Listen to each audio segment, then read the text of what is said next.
Qué bueno verlos a todos aquí hoy, compartiendo y pudiendo alabar a nuestro Padre, a nuestro buen Señor. Amén. Yo quiero compartirles hoy un tema que digo yo siempre, el Señor nos pone en común acuerdo con la alabanza, ¿verdad? Ellas hablaron de la cruz, cantamos de la cruz y de lo que ha hecho el Señor, y vamos a meditar de lo que es la muerte de cruz. A veces lo cantamos o lo leemos, pero tal vez no hemos profundizado. Y yo quiero que hoy me acompañen ustedes, trajeron su Biblia, ¿verdad? Aunque están las citas van a estar en la pantalla, los invito a que ustedes las busquen también en su Biblia y las vayamos viendo ahí para ir hablando y meditando en la palabra del Señor. Vamos a hablar de la carta de los Filipenses. Cuando leemos la carta de los Filipenses vemos que es una carta que Pablo escribió desde la cárcel, o sea, su temporada no era muy buena, ¿verdad? Y ya me imagino estar en una cárcel en ese tiempo. Si hoy es complicado una cárcel, ¿cómo son las cárceles de este tiempo? ¿Cómo serían en el tiempo de Pablo, verdad? Con ninguna comodidad. Y él estaba ahí, pues, injustamente, porque todo el problema era que él predicaba a Cristo. La causa de su prisión era el Señor Jesucristo. Pero desde ahí les escribe a los que vivían en la ciudad de Filipos, una ciudad que a la gente le gustaba vivir, los romanos les gustaba vivir ahí. Dice que era un lugar bonito, tenían muchas cosas que les agradaban y la mayoría, había una pequeña comunidad judía y Pablo les había predicado. Y era gente con la que Pablo no solo les predicó, sino que los hizo como nos sentimos aquí, en familia, ¿verdad? A veces yo voy a otras iglesias porque me invitan a alguna reunión o algo y pues me siento acogida, me siento muy bien, pero no conozco a la gente. Resulta que los veo y todo el mundo llega a saludarme, me da un abrazo o algo porque son amorosos y porque son mis hermanos, pero no son la gente con que me relaciono todo el tiempo. Pues igual Pablo probablemente en tantos viajes conocía a muchos, pero con los de Filipo tenía una relación muy cercana. Y les escribe con mucho amor. Todo el capítulo 1, cuando Pablo empieza, lo vemos que empieza dándole gracias al Señor por ellos, por la obra que el Señor está haciendo en sus vidas. Y Pablo les dice algo que yo lo hago para mí. Pablo les dice que él está seguro que ellos van a llegar a la meta. Y yo quiero hacer eso mío y decirles, mis hermanos, yo estoy seguro que vamos a llegar a la meta. No porque nosotros seamos muy pilas, sino porque el Dios que es nuestro Padre, nuestro buen Dios, Él nos va a llevar hasta ahí. Él va a cumplir, Él va a terminar la buena obra que un día empezó en nuestras vidas. Amén. Y entonces eso les dice Pablo y les dice que su oración es todo el tiempo, él está orando por ellos. Y ¿saben qué? En su oración él le pide algo específico al Señor. Él le pide que los llene de conocimiento. Vamos a ir más adelante. Aquí en esta primera pantalla que ustedes ven, dice eso que yo les acabo de decir que Pablo dijo: estoy persuadido de esto, que el que comenzó en ustedes la buena obra, la perfeccionará hasta el día de Jesucristo, o sea, la va a llegar a completar. Y en el verso que sigue, en el verso 9 al 11, Pablo hace una oración preciosa. Acompáñenme y miren lo que Pablo está orando, que debe ser nuestra oración de unos por los otros.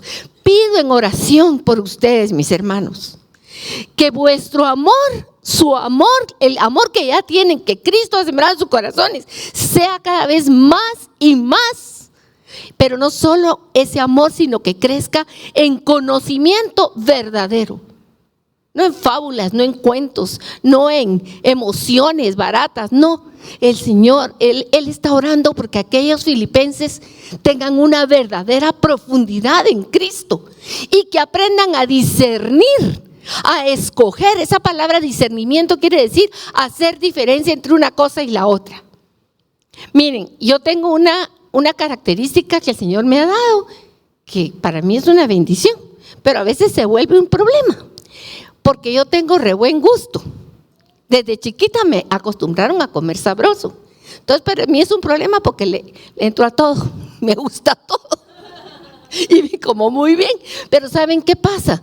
Que eso es un problema porque cuando voy y pruebo algo en otro lado, rapidito, le falta esto. Le deberían haber echado el otro, ¿verdad? Hace poco fuimos a un restaurante muy sabroso, pero después me dijo Ángel, no, fíjate que tu comida está más sabrosa que la de ahí. Ay, dije, yo me sentí muy importante, dije, ve qué bonito. ¿Pero por qué? Porque en mi gusto he aprendido a discernir las cosas. Pero el discernimiento del Señor es mucho más allá.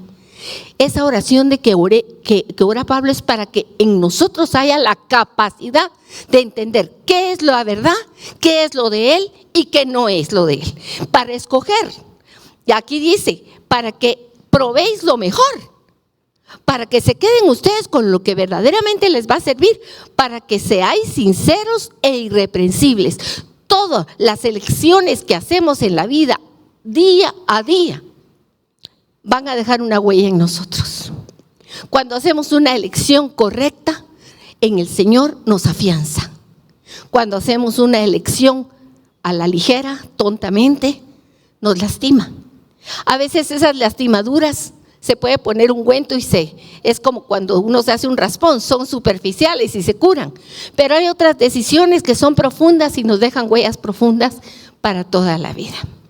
Pero Pablo está clamando al Señor por un conocimiento verdadero, que sepan discernir y que se presenten irreprensibles para el día de Cristo. Y que al final de su vida puedan presentarle al Señor frutos de justicia, frutos como la paz, el amor, la bondad, la misericordia. Todo eso no viene de usted, mi hermano, eso viene de la vid verdadera que es Cristo Jesús. Si estamos unidos a Él, su savia corre por nosotros, su sangre corre por nosotros y entonces se producen en nosotros estos frutos. Tarde o temprano estos van a aparecer y mejor que sea temprano, ¿verdad? Amén. No se queden ahí calladitos porque entonces vámonos a Filipenses 2, que es donde está el punto que yo quiero tratar hoy, que es la muerte de cruz. Una vez que Pablo los ha saludado, les ha dicho por qué está orando, empieza a decirles en el capítulo 2 que si ellos tienen algo de amor por Él, que si sienten misericordia verdaderamente, que si realmente están con Él, Él les pide que se mantengan unidos, que sigan en la fe verdadera, afianzados. Y entonces, partiendo de ahí, les dice cuál es el secreto para que una congregación permanezca unida, esté afianzada en Cristo, permanezca y dé los frutos que Él ha pedido al Señor que dé esa congregación. Así que vamos al verso 5, porque aquí está la receta si tú quieres permanecer. Y dice, haya pues en vosotros este sentir que hubo también ¿en quién? En Cristo Jesús. Haya pues también en vosotros este mismo sentir que primero estuvo en Jesús. O Jesús tuvo un sentimiento que lo llevó a una determinada manera de vivir. Y dice en el verso 6, el cual, haciendo referencia a Jesús, siendo en forma de Dios, en otras palabras, siendo Dios, Jesús era Dios, es Dios. Él no empezó a ser Dios cuando murió y resucitó, ni cuando nació como el niño Jesús. Él era Dios desde antes de los siglos, en la eternidad, porque Él estaba en el seno del Padre y Él fue engendrado por el Padre. Y dice, Jesús, siendo Dios, no le estimó, o sea, no le pareció a Él que ser igual a Dios una cosa a la cual mantenerse aferrado. Tengan ustedes, les dice, en Cristo este mismo sentimiento. Porque Él siendo Dios, ni lo más importante de toda la creación y afuera de la creación fue importante para Él. Él no fue importante para sí mismo.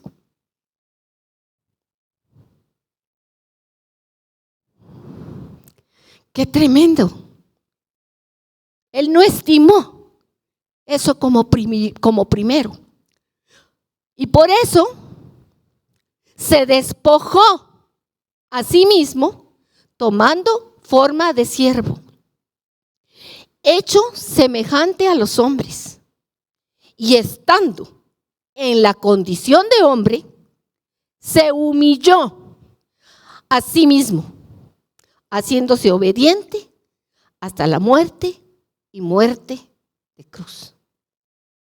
Vamos a ir un poquito en cada uno de estos versículos, un poquito analizando qué es lo que está diciendo aquí Pablo.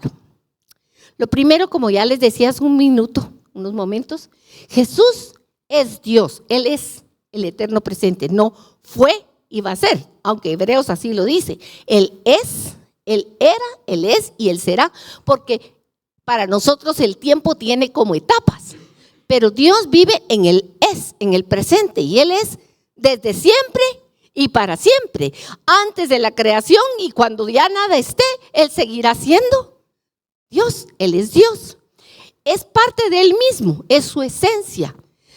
En Él hay algo, Él no puede cambiar porque Él es así, eso significa la palabra inmutable.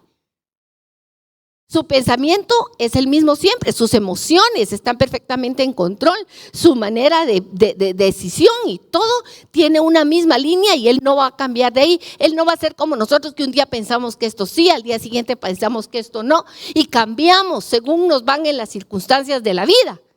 No, nuestro Dios es un Dios inmutable. Y miren qué seguridad esa tan grande, porque Él ha dicho por eso que su amor por mí es eterno, que no va a cambiar. Mi amor por ti es eterno.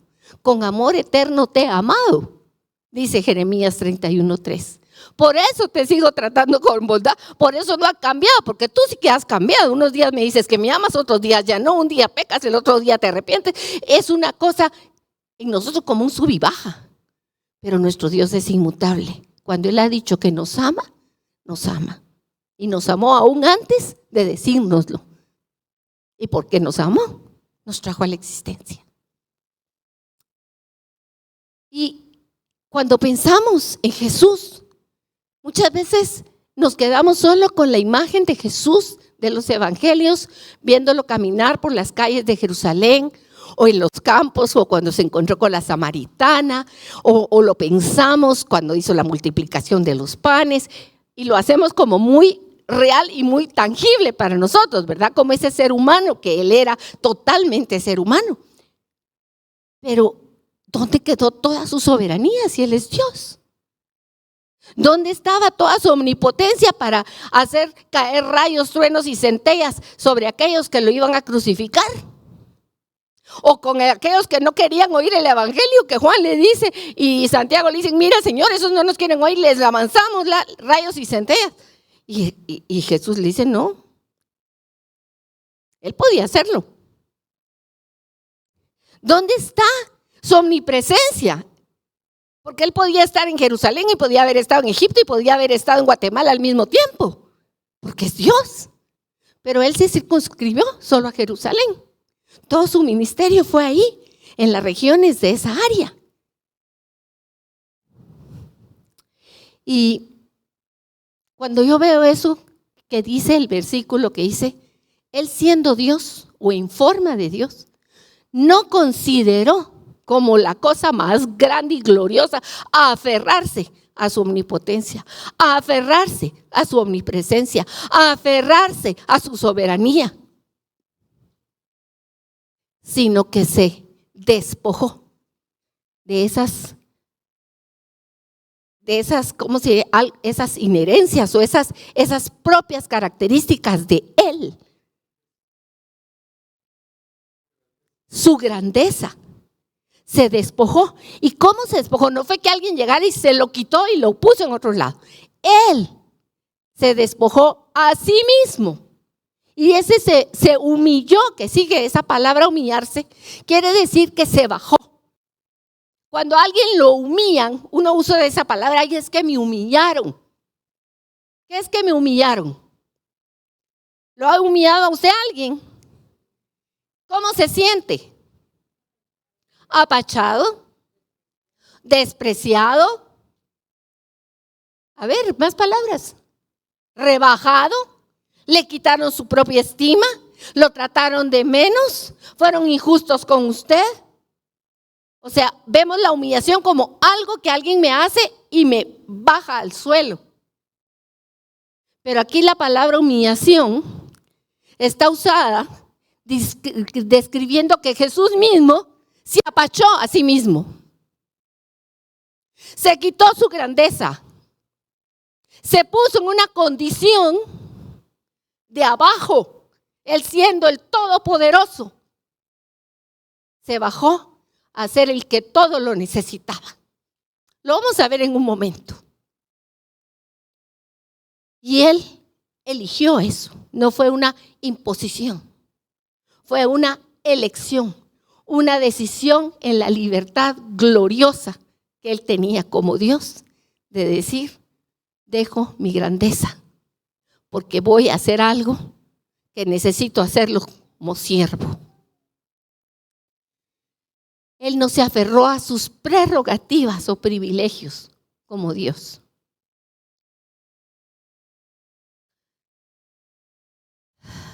Y aquí es algo muy importante que entendamos. No porque renunció o se despojó de sus privilegios dejó de ser Dios. Él seguía siendo plenamente Dios. Lo que hizo fue despojarse de sus privilegios, de sus cualidades como Dios, mientras estaba en el cuerpo de un hombre, como hombre verdadero. Fíjense que siendo Él Dios y Rey, el que es el dueño del universo, el que lo crió, el que lo hizo todo y que dijo: qué bonito que me salió esta cosa. El que te hizo a ti con sus propias manos e insufló su aliento de vida en ti, el que es tu dueño.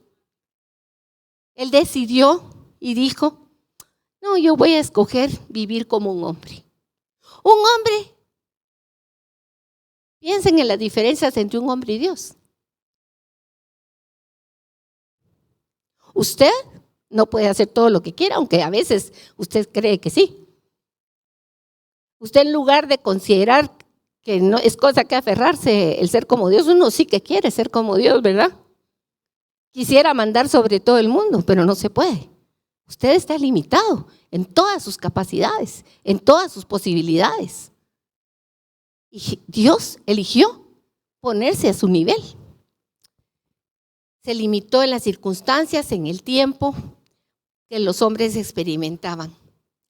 Y algo que me impacta a mí es que dice ese versículo que se despojó a sí mismo y se hizo un hombre a la imagen de hombre, como un siervo, no como cualquier hombre. Él pudo haber nacido en el palacio del rey y ser el rey, ¿o no? O pudo haber sido un siervo como los ángeles, porque los ángeles son servidores, pero llenos de poder, ¿verdad? Vuelan como rayos de un lado para otro. O pudo haber sido como el siervo de la lámpara de Aladino. ¿Sí? Un siervo. No hacía lo que quería, pero tenía unos grandes poderes y así volvía como le pedían. Pero Jesús no. Jesús viene como un siervo, el último de la casa, como el siervo que lava los pies. En las casas de aquel entonces habían diferentes posiciones de siervos. Estaba el siervo principal, que era el que mandaba a los demás siervos, el jefe del grupo de servidores. Y luego estaba el que era el chef de la cocina, el que hacía el de adentro y manejaba las áreas de la casa. Y estaban las que barrían y trapeaban. Pero había uno que nadie le tomaba muy en cuenta, el más despreciadito, el que estaba de último. Y ese era el que estaba en la puerta todos los días esperando quién venía de visita, para salir corriendo a traer la palangana y lavarle los pies, porque los caminos eran muy sucios y toda persona que venía de visita o los mismos de la casa llegaban con los pies sucios, llegaban con los pies inflamados, cansados del calor, no tenían las sandalias que hoy tenemos con resortitos para, ¿cómo se llaman esos que tienen aire para que el peso no golpee el cuerpo? No habían, eran kites de los de llanta. ¿Y cómo tenían sus pies? Pues ese último servidor, el que lavaba los pies. Jesús vino a ser el siervo de siervos. Se humilló a sí mismo, haciéndose en condición de hombre, pero no en cualquier hombre, sino en forma de siervo, hasta el último. Porque él sabía a qué había venido. Marcos 10:45 dice, porque el Hijo del Hombre, y miren qué lindo el título que él mismo se dio, el Hijo del Hombre. Él es el Hijo de Dios, pero también es el Hijo del Hombre. No vino para ser servido, sino para servir. Y para dar su vida en rescate, ¿por quiénes? Por muchos. Y esto a mí me deja pensando, porque no dice por todos. Pero no es que no venga por todos, Él vino realmente por todos, porque Dios quiere que todos se salven y que todos vengan al arrepentimiento, ¿o no? Pero ¿qué pasa? No todos quieren. Ahí está la elección. Esa decisión de humillarse fue una decisión personal de Jesús, una elección, y quiero que quede bien claro, fue una decisión de Dios rebajarse de su posición. Y dejó el trono del cielo para convertirse en uno como tú y yo. El que estaba entronizado en el cielo y que no hay nadie igual a él. El que es el santo, santo, santo. El todopoderoso, el rey de la gloria, el supremo Dios. Que no hay nadie a quien él tenga que obedecer. Él se bajó. ¿Estamos claros en ese punto? Veamos cómo las situaciones de humillación en las que se puso Jesús en relación a su deidad. Primero, ¿dónde vino a nacer Jesús? No vino a un mundo perfecto, sino que vino a un mundo oscuro y en tinieblas, donde el amo de este mundo es Satanás. Lo dice la palabra de Dios. El príncipe de este mundo es Satanás, aún hoy, para los que no tienen la sangre de Cristo. Tiene un poder. Y este mundo, cuando Jesús vino, estaba completamente bajo ese poder y esa autoridad. Todos los hombres estaban bajo esa autoridad. Y yo aquí les hago una reflexión. Muchas veces cantamos las alabanzas para Jesús, como las que oíamos hoy. Qué glorioso día cuando Él me salvó a mí. Ese día fue glorioso porque ese día tú lo conociste. Pero no fue el día de la gloria completa. El verdadero día de la gloria completa fue ese día en la cruz. Cuando Jesús fue crucificado, en sus manos y en sus pies fue clavado y su sangre fue derramada para que hoy, 2000 años después, los que estamos aquí podamos tener salvación y podamos ser liberados de ese poder que tenía en tinieblas el mundo. Jesús vino a un lugar completamente contaminado, el que es el santo de los santos. Pónganse a pensar. Usted con un vestido de novia precioso, blanco, que se vaya a meter a la cochera, ¿cómo se llama? Cochiquera. ¿Cómo saldría? Jesús bajó a este lugar. Esa es una humillación. Se humilló al elegir un pueblo para nacer que lo rechazaba. Un pueblo que en ese momento estaba en total esclavitud de otros pueblos, que había sido sometido. Ciertamente había sido un pueblo escogido por Él, un pueblo para que le sirviera de ejemplo a toda la humanidad, no ejemplo de lo maravillosos que son, por cierto, sino ejemplo de la dureza que hay en nuestro corazón. Se humilló cuando Él eligió nacer como niño y no nació ya como un hombre salido de la universidad, con 30 años, ya preparado y aquí vengo, abran las puertas. Se humilló como un niño, tuvo que nacer y pasar por el canal del parto de la mujer y tuvo que ser amamantado y tuvo que ser cuidado y le tuvieron que cambiar los pañales al Rey de la Gloria, el que no necesita nada de nadie. ¿Lo había usted meditado? Se puso en las manos de los hombres. Se humilló, el que sabe todo, el que conoce todo, el que no tiene nadie que enseñarle nada, a que su mamá y su papá le enseñaran a hablar, a que su papá le enseñara la ley, cuando él mismo es la ley, a que tener que ir al templo o a la sinagoga con los maestros de la ley. Y ahí estaba él aprendiendo, dice, cuando él era el que debería haber estado enseñando. Se humilló a sí mismo, se rebajó a nuestra condición. Se humilló y esperó el momento de su manifestación. No fue cuando él quería, en el momento que él quería, como que era un gauchito. No. Él tenía un tiempo. Por eso Gálatas dice que en el momento preciso, en la plenitud de los tiempos, nació Jesús de la mujer. Fue el tiempo de la plenitud cuando nació Jesús. Pero tampoco se manifestó al día siguiente, pasaron 30 años.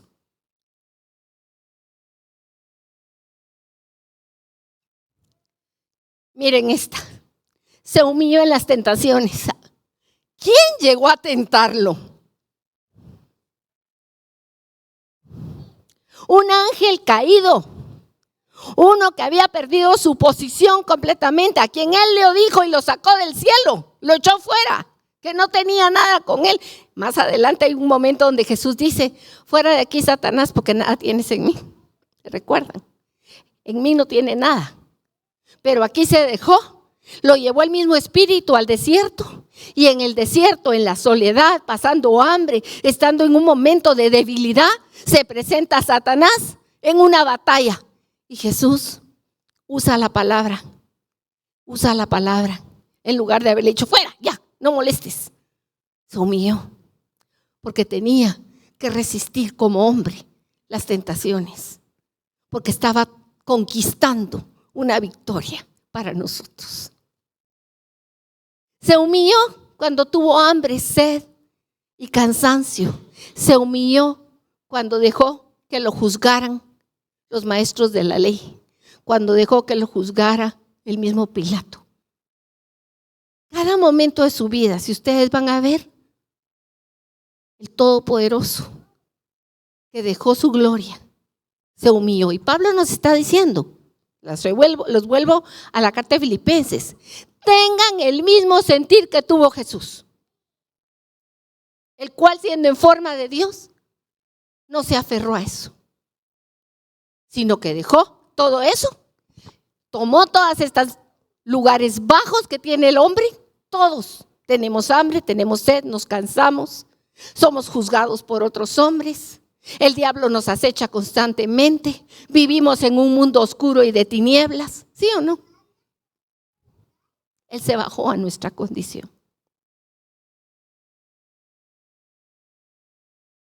Y se humilló al aceptar la muerte. Miren, esa parte me toca muy, muy profundo.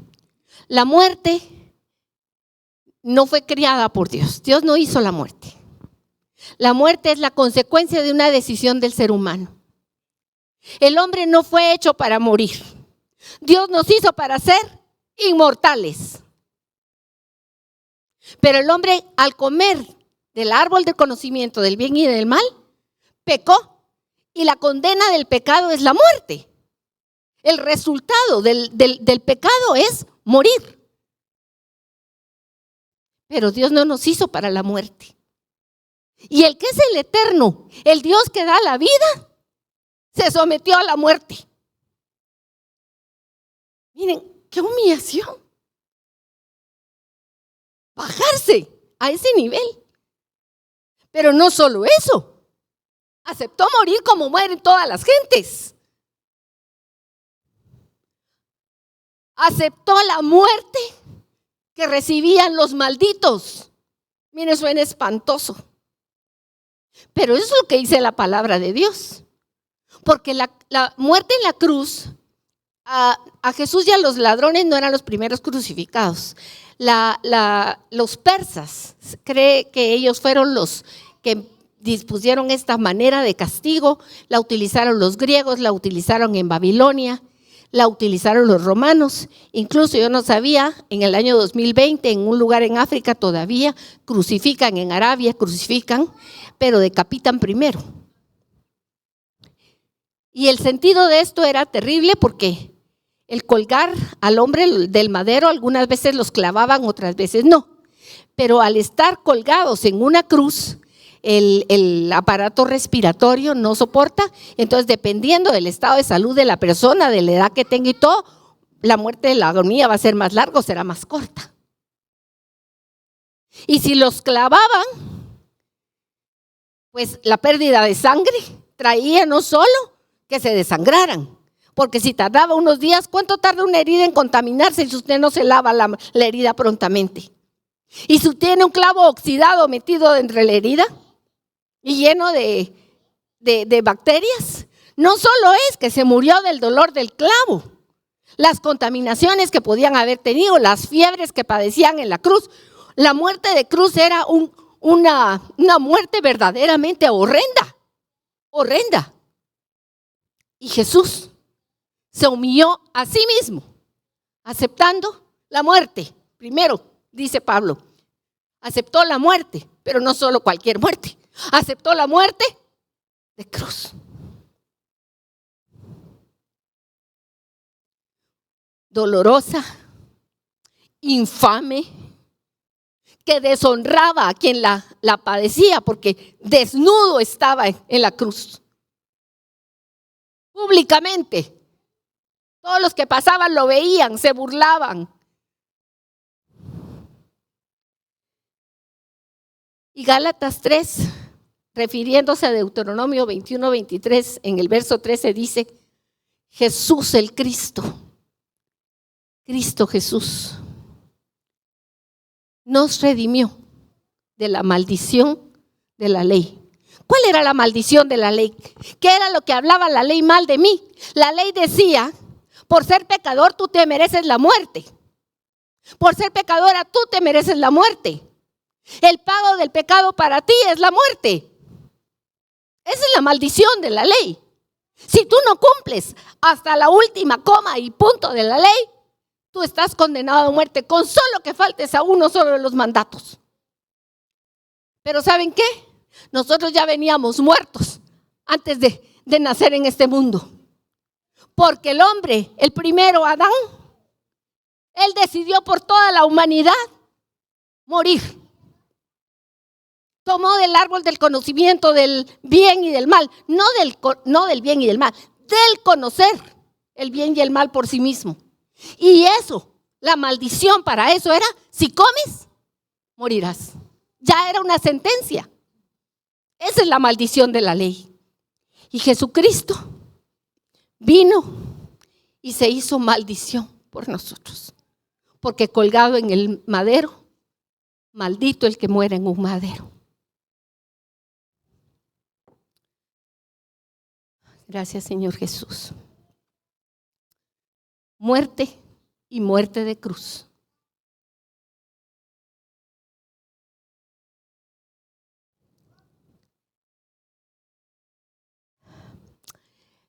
Cuando Pablo dice, tengan esta misma actitud que tuvo Jesús, el cual siendo Dios, no consideró aferrarse a esa posición, sino que se humilló a sí mismo. Quiero recordarles que Pablo lo que está haciendo es decirnos que tengamos la misma actitud que Jesús. ¿Y cuál era la actitud de Jesús? Y voy a tocar primero 3. La primera era una actitud de total obediencia, de sacrificio, de negación, porque el sacrificio implica una negación al yo propio, pero también una actitud de intermediario o de sacerdote. Y también quiero que veamos qué consiguió Cristo a través de la muerte de la cruz. Porque a través de la muerte de cruz, Jesús conquistó, eso es lo que digo al final, una victoria. Pero en esa victoria hay varias cosas antes. La primera, voy a hablar de redención, voy a hablar de reconciliación, voy a hablar de propiciación, de justificación y justicia, que son dos cosas diferentes.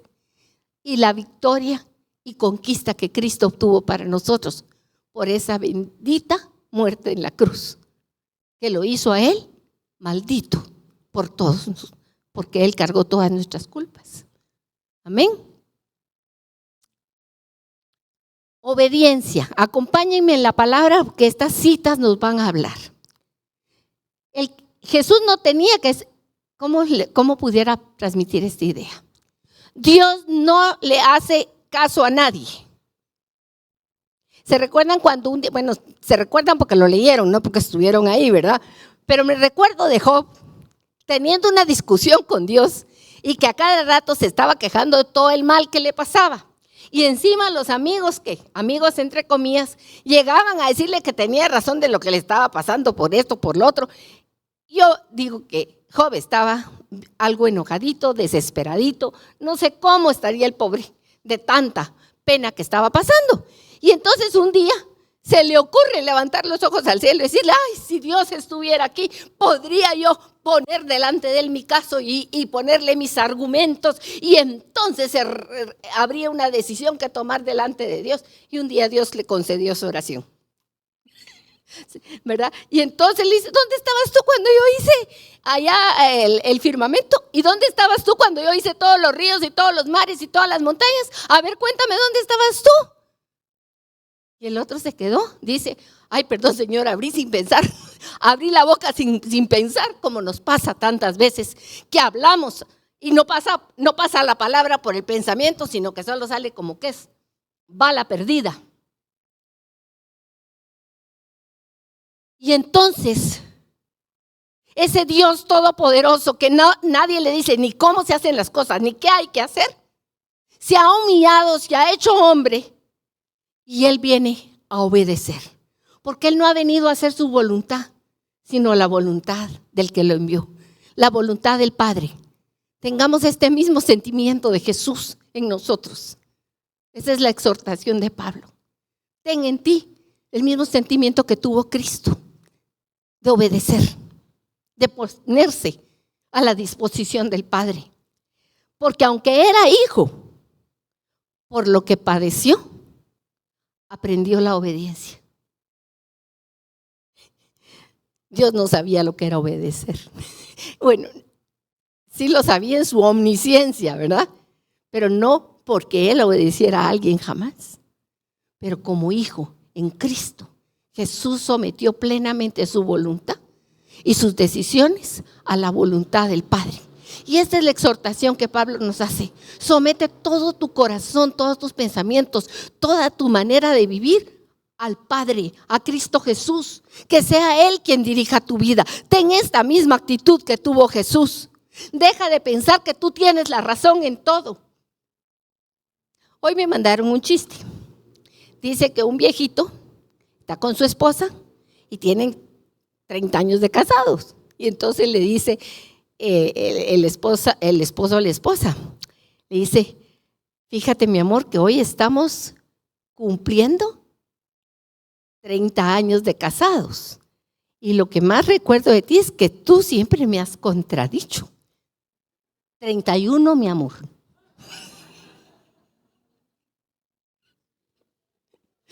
Bueno, una gracia en medio de esto. Pero aquí lo que vamos es la decisión del corazón de ponerse a la disposición del Padre. Es una elección.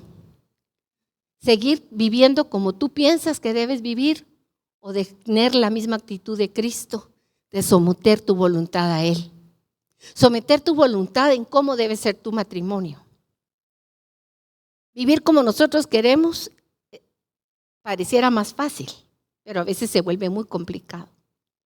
Pero cuando decidimos obedecer a Cristo, que implica negarnos a nosotros mismos, al principio puede parecer difícil. Pero cuando la carne va viendo que no tiene mucha respuesta, se calma.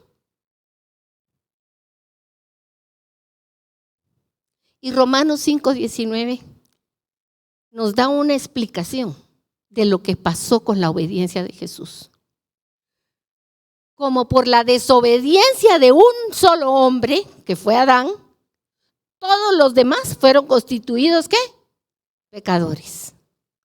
Así también, por la obediencia de uno solo, que es el nuevo Adán, Jesús, todos los que se arrepientan y crean en Jesús, tienen salvación. La primera palabra era obediencia. Ya vimos un poquito, no voy a desarrollar todos los temas porque no nos quedamos aquí haciendo vigilia, ¿verdad? Pero no se trata de vigilia, sino que reflexionemos en estas verdades tremendas. El segundo sentimiento que tuvo Cristo y que Pablo nos exhorta a tener, aparte de la obediencia, ese mismo sentir de Cristo que lo llevó a la muerte de cruz, es tener una actitud de dejarnos mortificar del sacrificio. Jesús es el sacrificio perfecto. Cuando vemos a Jesús en la cruz, recordamos los sacrificios del Antiguo Testamento que tenían un solo propósito: que el hombre pudiera acercarse a Dios por medio de la sangre. Porque sin sangre no hay derecho a nada. Por eso en el Antiguo Testamento vemos todo ese sangrerío terrible de animales que les daban temporalmente el derecho de poder tener algún tipo de relación con el Señor, pero Dios estaba lejano y era difícil entenderlo. No había, algunos tenían revelación, el Espíritu Santo a veces había un toque del Espíritu Santo, había palabra por medio de hombres, pero en general el pueblo, cuando Dios se manifiesta, le tienen miedo y dicen: mejor vas tú solo, Moisés, a nosotros nos da miedo Dios. Pero con Jesús, Él es el sacrificio perfecto que llega ante la presencia del Padre. Lo primero que nos está mostrando Dios es la actitud de Jesús, el amor sin límite que Él tiene para nosotros, que estuvo dispuesto a dejar la gloria para hacerse un cordero, para ser el Cordero de Dios que murió por nosotros. Segundo, 1 Pedro 2:24 dice que Él llevó nuestros pecados en su cuerpo, como el cordero, como el sacrificio, asumió todo la maldad de los demás, de todos los hombres, de todos los tiempos, y la llevó a la cruz como el Cordero de Dios para quitar el pecado, para que estando muertos los pecados podamos vivir la justicia, y por cuya herida fuisteis sanados. Pero también nos enseña de la misericordia. Es el sentimiento que tuvo Jesús. Jesús tuvo ese sentimiento de llevarnos de vuelta a la casa del Padre. Nos amó hasta lo último, pero no solo eso. Él nos manifiesta su misericordia. Se preocupó, Él bajó hasta lo más bajo, pero saben que ustedes había todavía más abajo de Él, porque nosotros sí que estábamos más abajo. Y ese es el miserable, el que no puede hacer nada por sí mismo, el que no tiene capacidad de redimirse de nada. Y Jesús es tan misericordioso que bajó para sacar a los miserables del foso, del cenagoso, de donde estábamos inmersos en ese lodo de pecado. Muchos buscamos a veces a Jesús para que nos solucione nuestros problemas temporales, y Dios es tan bueno que Él lo hace. Él es tan bueno que nos ayuda a resolver nuestros problemas de matrimonio, nuestros problemas de finanzas, de trabajo, de hijos. Nos dice cómo, nos ayuda, nos va guiando. Pero esa no es la esencia de la obra de Jesucristo. Él vino a sacarnos de este mundo de oscuridad y tinieblas y a liberarnos. Y Él lo puede hacer porque agarró su propia sangre después de que fue crucificado. Cuando resucitó, cogió la sangre, recogió hasta la última gota y la llevó delante del Padre y le dijo: aquí está mi sangre, está cumplido todo. Ya se canceló la deuda del pecado del hombre, ya se cumplió la justicia que había que cumplirse, y ahora los que crean en mí tienen el derecho de venir a ti, Padre. Y se abrió la puerta. Podemos volver a Dios por eso, porque nosotros no somos para este mundo. Nuestra casa no está aquí. Somos ciudadanos del cielo. Aquí estamos por un breve tiempo, aunque a veces nos parece largo. Y eso es lo que hizo Jesús. Él es la propiciación. Esta palabra es a veces un poco difícil de entenderla porque no se usa, pero no la usamos mucho.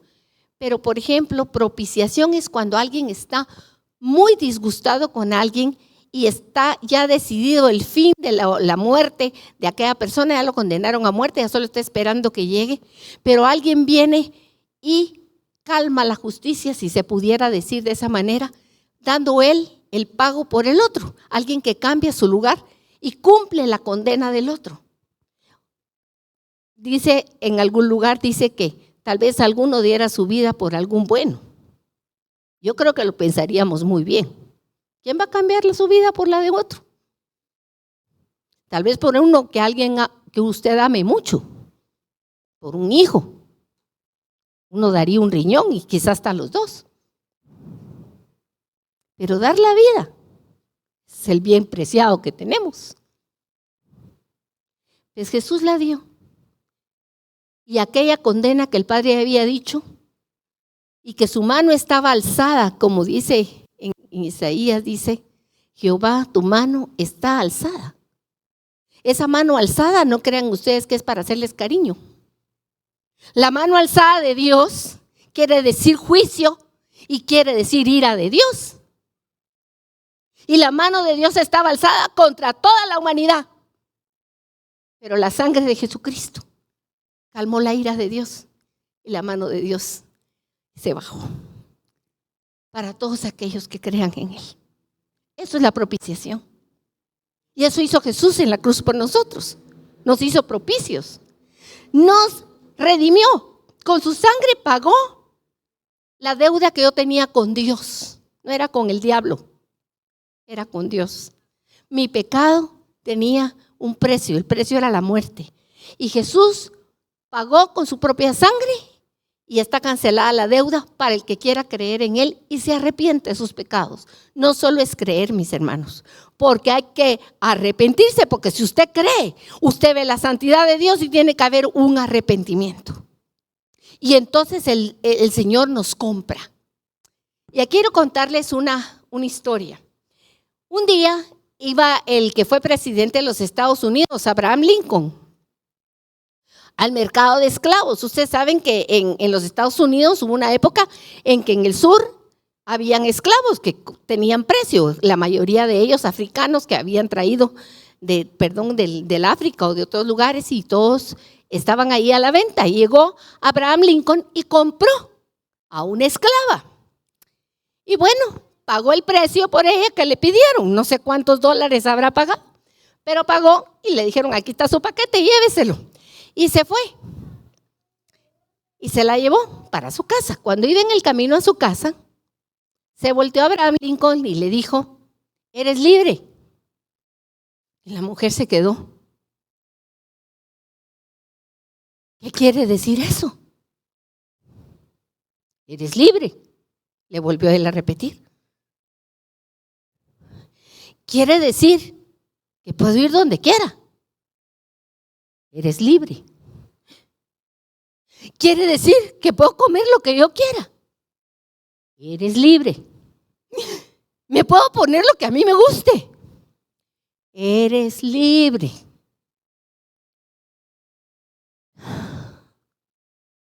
Entonces me voy con usted. A mí esa historia conmovió mi corazón. Jesús fue a la venta de esclavos y me compró. Pagó por mí el precio de su sangre. Me agarró y me llevó con él. En el camino me explicó, eres libre. No entendía qué era eso porque nunca lo había tenido. Pero esa libertad que Cristo compró para mí me da la libertad de elegir caminar con Él, no por obligación, no por mandato, sino porque tanto me amó que yo ahora puedo devolver y quiero amarlo a Él con todo mi corazón. Esa es la redención, el pago. Y nos reconcilió. Porque ahora, como hija, libre, puedo entrar a la presencia del Padre, como dice la palabra. La puerta está abierta. Puedo llegar al trono de la misericordia, confiadamente de que no voy a ser destruida, aunque tenga muchas cosas en mi pasado. Puedo llegar, pero hay misericordia porque la sangre de Jesús está ahí por mí y Jesús está enfrente mío. Y me puedo sentar en la mesa y tengo los derechos de hija como los mismos de Jesús, porque Él los compró para mí.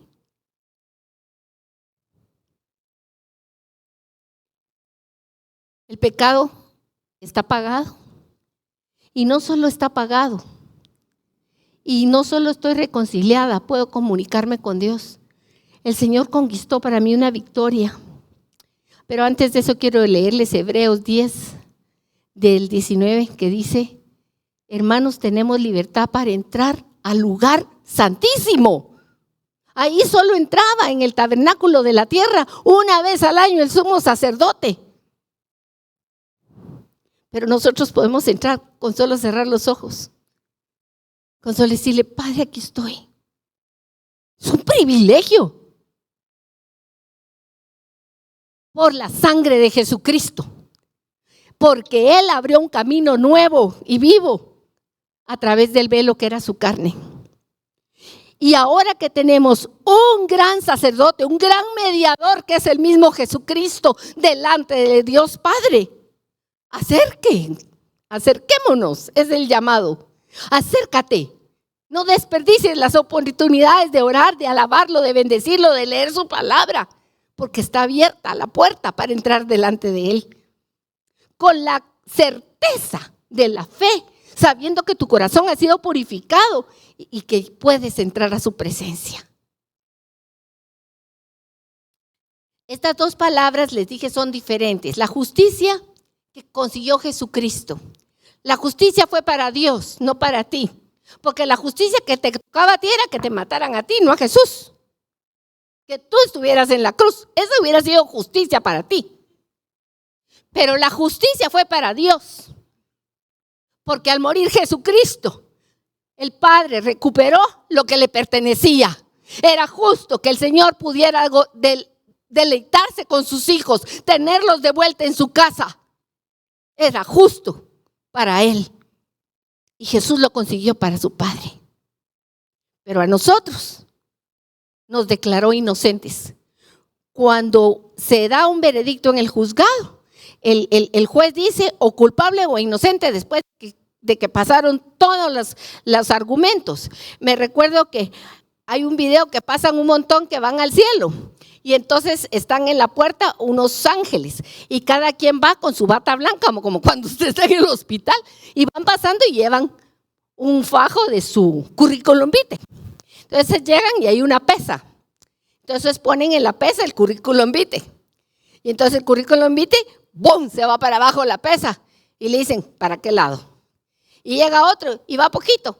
Ah, pero se pasó un poquito. ¿Para qué lado también? Todos se van al mismo lado porque mucho o poco, el pecado nos exime, nos quita de la presencia de Dios.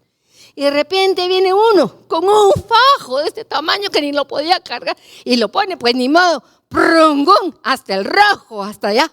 Pero en eso viene corriendo uno y se para al lado de él y le dice: este es mío. Ah, entonces para este lado. Ese que se para al lado de él es Jesucristo. Él ya pagó por todo lo que tú hayas hecho. No es por tus obras, sino que es por la obra de Jesucristo. Y eso es la justificación. Eres declarado inocente y no culpable solo porque Jesucristo tuvo ese sentimiento de no considerar ser igual que Dios y se bajó, se humilló para que tú y yo tuviéramos ese veredicto inocente. Así que, mis hermanas, Jesucristo nos ha conseguido una victoria. Él ha conquistado lo que era para nosotros inconquistable. Juan 12:31 dice, cuando Jesucristo es el que habla antes de ir a la cruz, y dice, ahora es el juicio de este mundo. Ahora el príncipe de este mundo será echado fuera. Y yo, si fuere levantado de la tierra, a todos atraeré a mí mismo. Qué gran promesa del Señor. En ese momento en que Jesús dijo eso, el que era el príncipe de este mundo, Satanás, salió corriendo y salió huyendo porque sabía que le había llegado la hora, pero no la entendía muy bien. Tanto que cuando estaba Jesús en la cruz dijo, ahora sí la hice. ¿Qué? No. Ahí en la cruz Jesucristo le aplastó la cabeza a aquel, aunque él estaba mordiendo el talón. Colosenses 2:13-15 lo dice claramente. Ustedes estaban muertos en sus delitos y pecados, en la incircuncisión de su carne.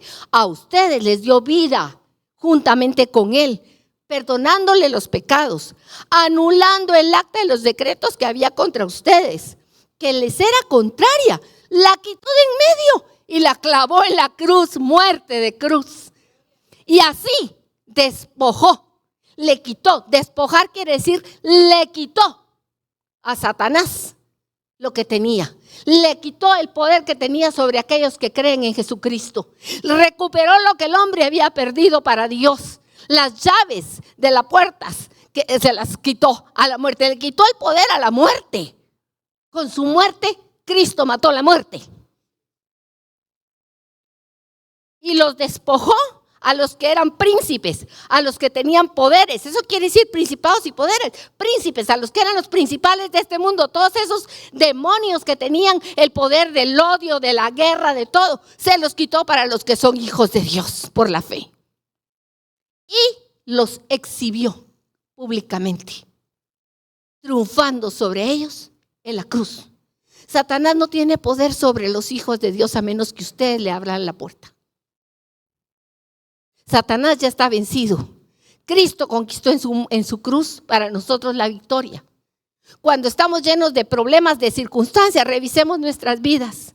Porque a veces abrimos puertas y lo peor es que no las cerramos. Se pueden cerrar corriendo a los pies de la cruz y pidiendo perdón.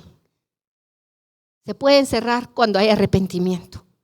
Y un día, como dice Pablo al principio de su carta, estoy seguro que vamos a llegar a la estatura del varón perfecto porque Dios lo está haciendo. Cada vez vamos a hacer más de victoria en victoria porque Cristo vive y vive en nuestro corazón.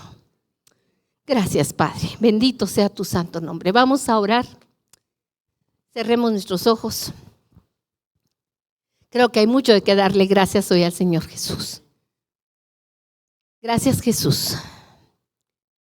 Gracias, Jesús, porque te humillaste por nosotros. Porque asumiste nuestra condición de hombres. Hoy nos has hablado al corazón de tantas verdades. Gracias por tu conquista. Que no te la quedaste para ti, sino que nos la das a nosotros. Nos has dado la libertad, Señor. Y yo quiero estar contigo. Yo quiero caminar contigo, Jesús. Gracias. Gracias, Señor. Dame la gracia como Pablo nos exhorta en esta carta a que tengamos el mismo sentir que tú tuviste, Señor. De no aferrarnos a lo que nosotros creemos que es más importante, sino a dejar que tú ocupes en todo momento el primer lugar en mi vida. Que seas tú verdaderamente el Rey, el Señor de mi corazón. Muchas gracias, Señor.